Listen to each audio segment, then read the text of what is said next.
روز بخیر بینندگان عزیز، سرخط خبرهاست از رادیوی آزادی. در این نشر برنامه درباره خاکسپاری 3 کودک از دود انگیش جان داده در اسفره، به نزدیکانشان در مرغاب رسیدن جسد 9 ساکنی در ترمه‌های خاروخ جان داده، بازداشت معاون رئیس ناحیه واسه، پشتیبانی جو بایدن از اوکراین در نبرد با روسیه و خبرهای دیگر خواهیم گفت. در شهر اسفره 3 نابالغ را که از دود انگیش زهرآلود شده فوت دیدند به خاک سپردند. کودکان 6, 10 و 13 ساله عضو یک عائله از دهه چارقشلاق جماعت نوگلم شب 19 فوریه در خواب به هلاکت رسیدند. مادر کودکان گلرخسار یحیی خوجایeva نیز زهرآلود شده است و عین زمان در شفاخانه قرار دارد. با گفته ساکنان دهه چارقشلاق، پدر خانواده قربانیان در مهاجرت کاری در روسیه می باشد. در شرایط بحران انرژی تاجیکستان استفاده هیزم و انگیش در اکثر شهر و ناحیه ها وسیله اساسی گرم کردن خانه ها شده است. هر سال چند نفر زهرآلود شده به هلاکت می رسند. تنها در ماه گذشته در ولایت ختلان 2 خانواده با شمول کودکان نابالغ فوت دیدند. و جسد 9 قربانی ترمه را در ولایت مختار کوهستانی بدخشان روز 21 فوریه به نزدیکانشان در ناحیه مرغاب سپردند. آنها موقتا در شهر خاروخ میزیستند و روز 15 فوریه بر اثر فرآمدن ترمه یا بهمن جان دادند. مقامات بدخشان گفتند جسد ساکنان مرغاب را بر وقت از زیر برف بیرون آوردند، ولی به سبب ترمه‌های پی هم و هوای نامساعد نتوانستند زود به خانه‌هایشان برسانند. بنابر خبری رسمی به عائله هر کدام از آنها 40,000 سامانی معادل تقریبا 4,000 دلاری کمک پولی دادند. هفته گذشته بر اثر فرآمدن ترمه در ولایت بدخشان 16 کس جان باخته، چندین نفر دیگر مجروح شده و بی سرپناه ماندند. نمایندگان اداره حالتهای فوق‌العاده گفتند از قبل مردم را از خطر ترمه آگاه کرده بودند. بعضی از ساکنان مقامات را تنقید می‌کنند که به فلاکت و رفع پیامدهای آن آماده نبودند. مقامات انتظامی در ولایت ختلان تصدیق کردند که معاون رئیس ناحیه واسه علیخان خدایارزاده بازداشت شده است. خدایارزاده را با گمان برآمدن از حد وکالت‌های خدمتی بازداشت کردند. معلوم نیست خود او که 6 سال آخر معاون رئیس واسه بود با اتهامش چی نظر دارد. برخی جزئیات وابسته به پرونده‌اش را همکار ما در کولاب تحقیق کرد و گزارش او را در برنامه اخبار آزادی 4 ساعت بعد با هم می‌بینیم.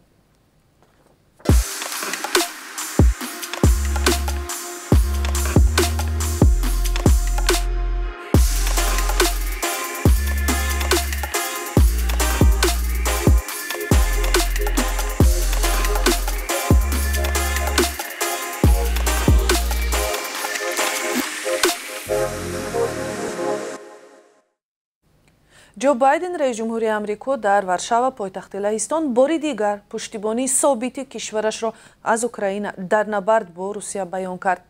اظهارات او روز 21 فوریه پس از چند ساعت سخنرانی ولادیمیر پوتین رئیس جمهوری روسیه صدا داد. پوتین از حمله بی‌دلیل کشورش به اوکراین در ماه فوریه سال گذشته حمایت کرد. بایدن گفت 1 سال پیش جهان برای واژگونی کیف آماده بود و افزود کیف امروز نیرومند، افتخارمند و سربلند ایستاده است. مهمتر از همه آزاد است گفت او. از این پیش ولادیمیر پوتین در پیام ادعا کرد که غرب در برانگیختن جنگ در اوکراین گناهکار است. روسیه روز 24 فوریه سال 2022 به اوکراین حمله کرد و اطرافیانش گمان داشتند که جنگ چند هفته ادامه میکند، ولی با گذشت 1 سال نشانه‌های ختم نزاع به نظر نمیرسد.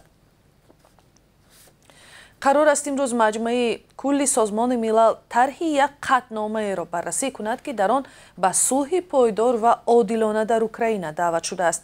قطعنامه 2 روز پیش از اولین سالگرد جنگ روسیه در اوکراین بررسی می شود و هم پیمانهای کیف امیدوارند کشورهای زیادی آن را دستگیری می کنند.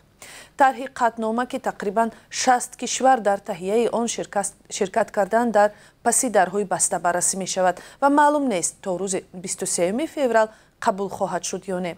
در این قطعنامه مثل گذشته ها سازمان ملل به ختم فوری جنگ دعوت کرده. در آن آمده است که این سازمان طرفدار استقلال و صاحب اختیاری، یگانگی و تمامیت ارضی اوکراین است. наҷотбахшони тоҷик ки барои кӯмак ба осебдидаҳои заминларзаи мудҳиш ба Туркия рафтанд, шаби 22 ба 23 феврал аз Истанбул ба Душанбе бармегарданд.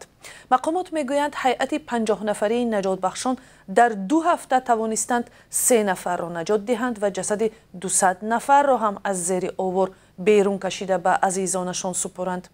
ширкати наҷотбахшони тоҷик дар рафъи паёмадҳои фалокат дар кишварҳои хориҷӣ бисёр камназир аст. президенти Туркия Раҷаб Тайип Ердуғон дар мулоқот бо наҷотбахшони тоҷик барои кӯмакашон изҳори сипос кардааст.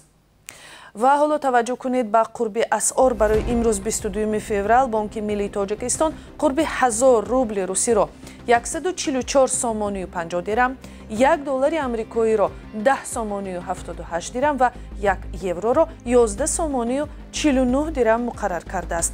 қурби пул метавонад дар бонкҳои тиҷоратӣ фарқ кунад.